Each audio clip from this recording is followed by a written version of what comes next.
Other programs in the Pac-12 sound like they're a little anxious about Colorado and Coach Prime. I'm going to talk about that and more on today's episode of Locked On Buffs. You are Locked On Buffs, your daily podcast on the Colorado Buffaloes. Part of the Locked On Podcast Network, your team every day.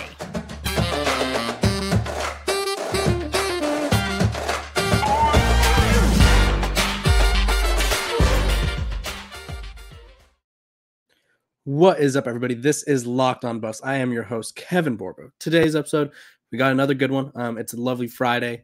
We got some interesting topics to talk about, I think. We're getting nearer towards the season.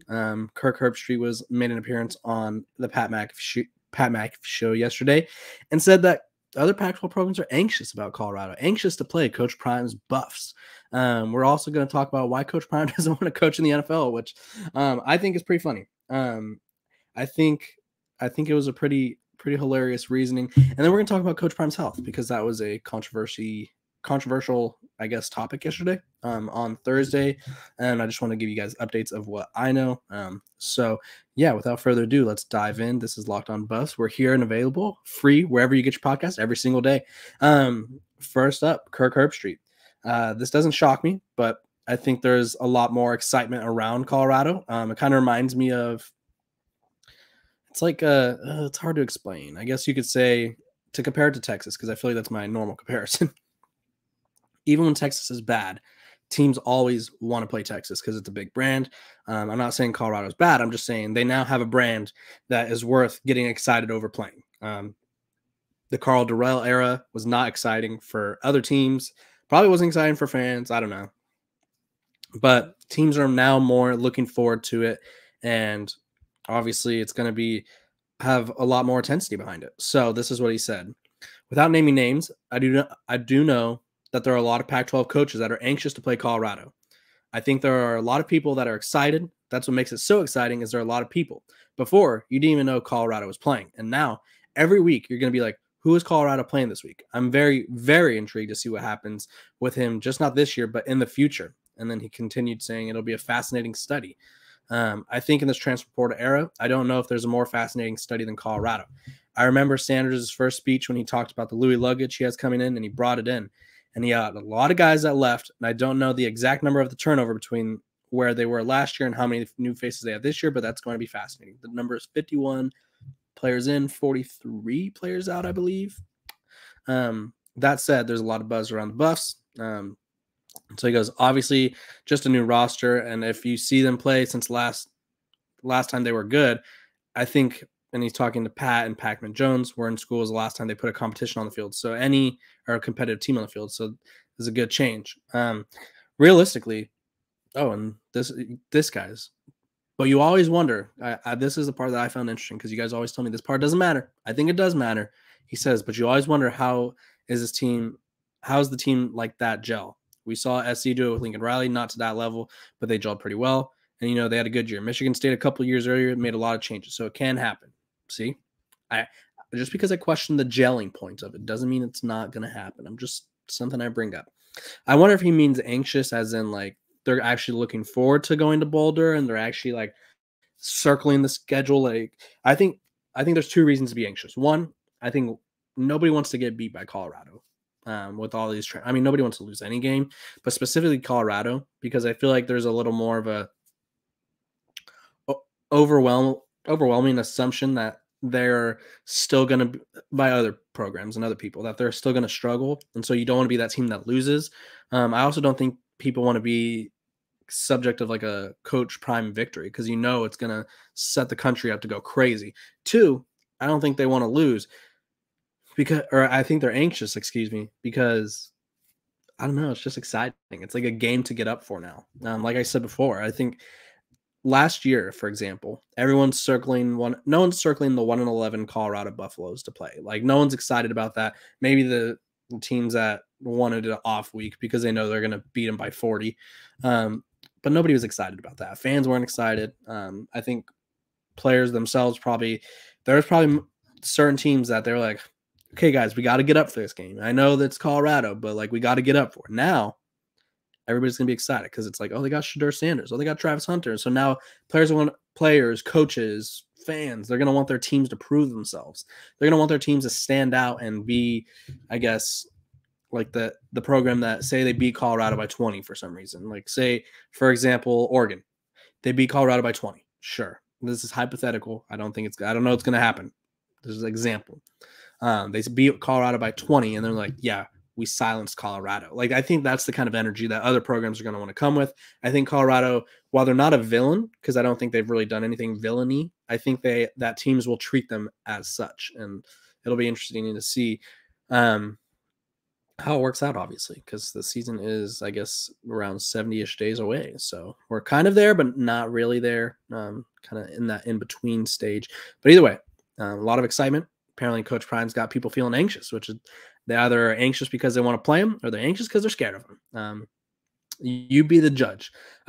This episode of Locked On Buffs is brought to you by Bird Dogs. Bird Dogs, they make you look good. Their stretch khaki shorts are designed to fit slimmer through the thigh and the leg, giving you a truly sculpted look. Bird Dog shorts do the exact same thing as Lululemon, but they fit way better. They fit way better than regular shorts that are made of a stiff, restricting cotton. And then Bird Dogs fixed this issue by inventing cloud knit fabric that looks just like khaki.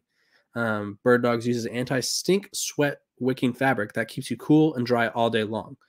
I like my Bird Dogs. They got multiple colors. They're super comfortable. You can do them pretty much everywhere. I've kind of worn them to do everything. So go to birddogs.com/lockedon for a free Yeti style tumbler with your order. That's birddogs.com/lockedoncollege for a free Yeti style tumbler. You won't want to take your Bird Dogs off. We promise you. Okay, back to it. We are now talking about Coach Prime and how he doesn't want to coach the NFL.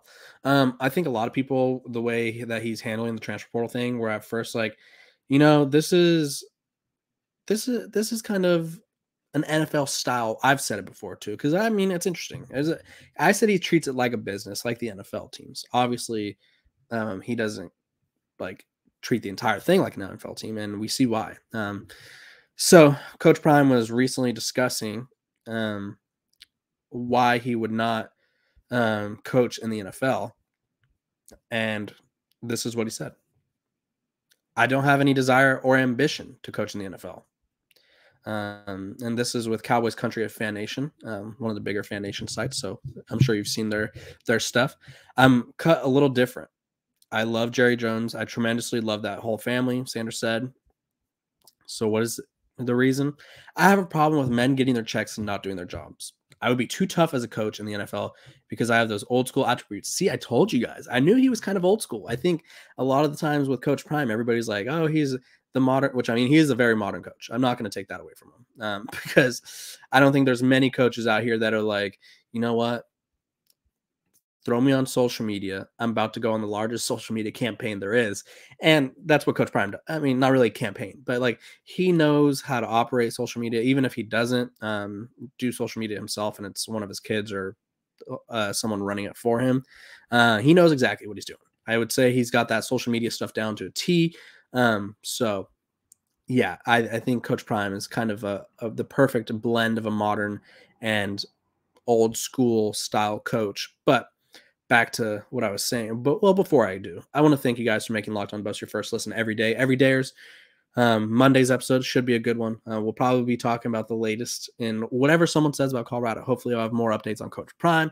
Maybe I'll do a little position preview. We'll see. But yeah, every dayers, I appreciate you guys and keep tuning in. Okay. So when talking about he continued saying, because there's belief that maybe he could be an assistant coach. And he says, I'm not an assistant coach. That is not me. I'm a head coach. I don't settle for mediocrity whatsoever. You're going to do it this way. We are going to work our butts off. We're going to be a team. The only thing that is individual about you is the way you play. I like that. And so I think it's kind of funny because one, I do think he has an old school mentality. And I do think, and I've said it myself too, he's treating Colorado like it's a business, kind of like an NFL team.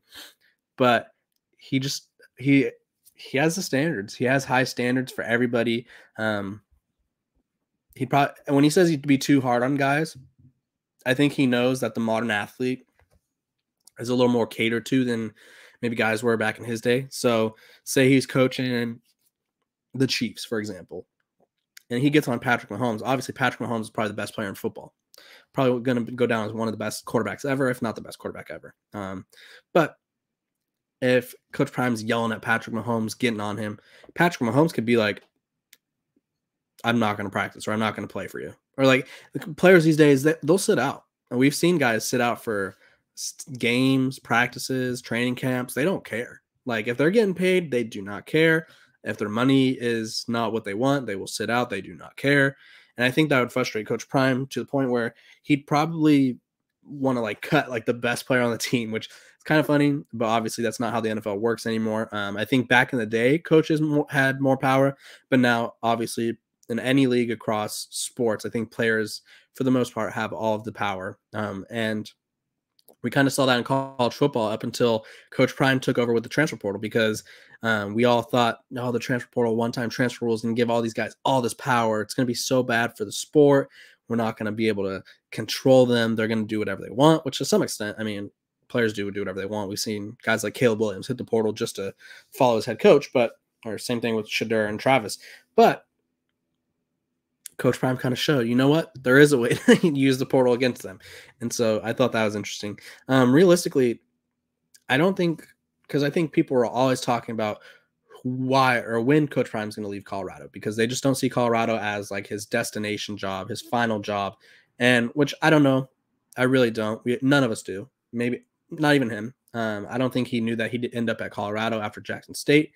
But realistically, all the jobs that I think will be open by the time Coach Prime has success aren't going to be jobs that probably will lure him away. There's only a couple, and I've talked about them before. Texas A&M, just depending on what they do with Jimbo Fisher, they still owe him a lot of money.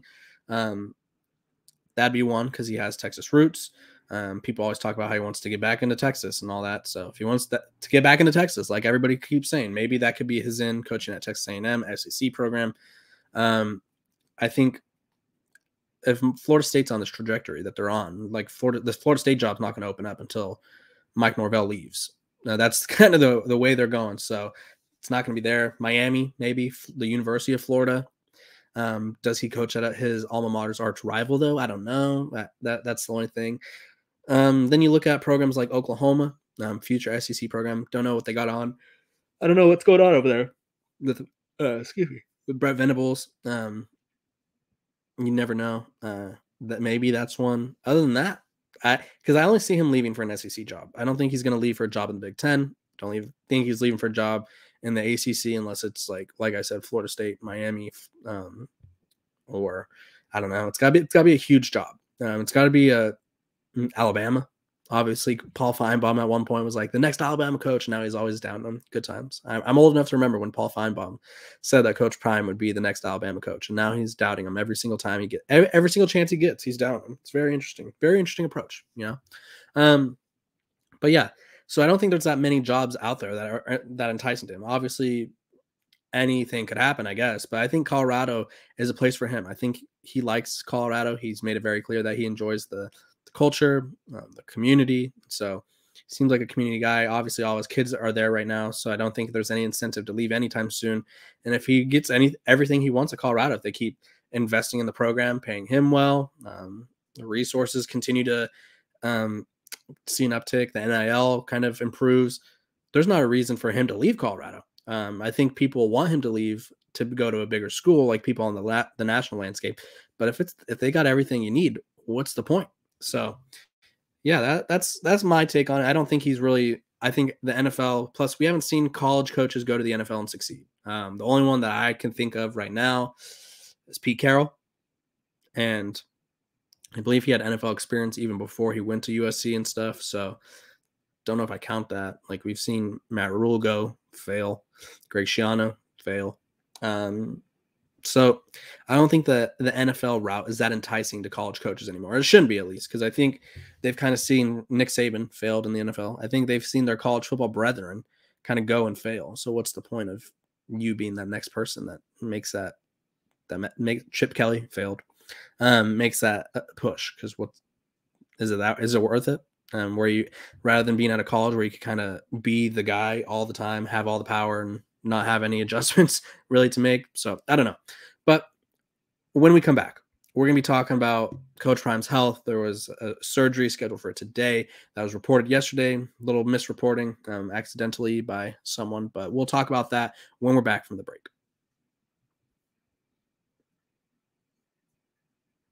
Welcome back. Here we are. And this is the tricky part of being in the media. You see something, you report on it because that's what you know. I think that's exactly what happened to pretty much everybody yesterday, myself included. That same Pat McAfee show where Kirk Herbstreit was on, they had Adam Pac-Man Jones, who is part of the show, I believe. I don't know if he's there every day, but he's been part of the show. He explained that he was going to have an emergency surgery on his groin to remove a blood clot.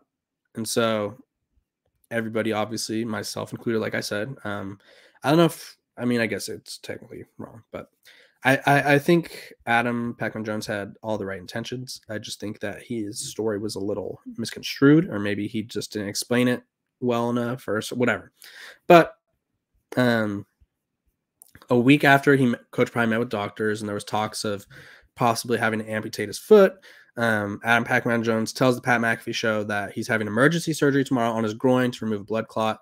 And then about an hour-ish later, let's see what the timestamp is on this.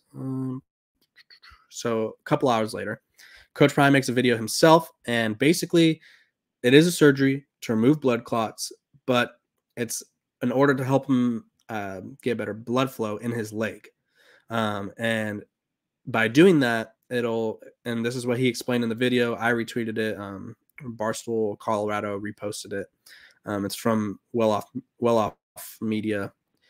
The surgery will allow him to remove the blood clots, get better blood flow, and then apparently it'll help him get more surgeries in the future to help him fix his foot that he's been having issues with, which I believe at one point he said that he can't feel the bottom of his foot or something like that. And so, yeah, I think it was a little scary. I think we should all be praying for Coach Prime and his health. Obviously, I'd also like to address one thing. My episode yesterday is Deion Divisive. I record my episodes in advance, so they're scheduled to release.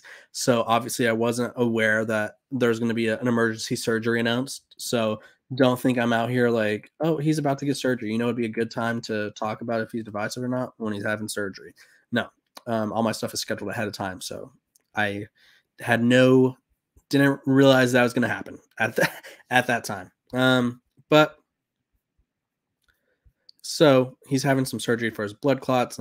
Obviously, and this is what he said. I have full trust in my medical team, and God bless Dr. Ken Hunt, who's an orthopedic surgeon, Dr. Donald Jacobs, the vascular surgeon, and Dr. Max Waller, the vascular surgeon. And more importantly, I have trust in Jesus. He said that he doesn't have filling in the bottom of his foot. So then when he was so obviously he's had these issues going back to Jackson State. He had a blood clot in his leg. So, just keep him in your thoughts and your prayers, or whatever denomination you are. Because obviously we want Coach Prime to be healthy. We want to see him be able to lead this program to greatness. And we don't want to see him being plagued by anything that could help, that could prevent him from being the best person he could be as an individual. Because at the end of the day, nothing matters more than the individual. It doesn't matter if he's the coach of Colorado. It doesn't matter if he's a coach at Boulder Springs High School or whatever. Like, we just want everybody to be healthy. We want Coach Prime to be okay. So that I wanted to give you guys that update. The surgery is today, Friday. Later today, I would assume, since based off the time I'm recording this, it's early in the morning. But it's today, so hopefully we'll get an update on how it went by the time I record my next episode Monday, so that way I could update you guys. But again, I appreciate all you guys for tuning in to Locked On Buffs, making it your first listen every day. We're free and available wherever you get your podcast, so make sure to check us out. Make sure to like, subscribe, follow. We're nearing 2,500 subs. I appreciate it. Let's keep that number going. I said I wanted to get to 10 before the season. A little ambitious, but we got time. We got time. So I appreciate you guys for tuning in again. And like I said, make sure to follow, subscribe, whatever it may be.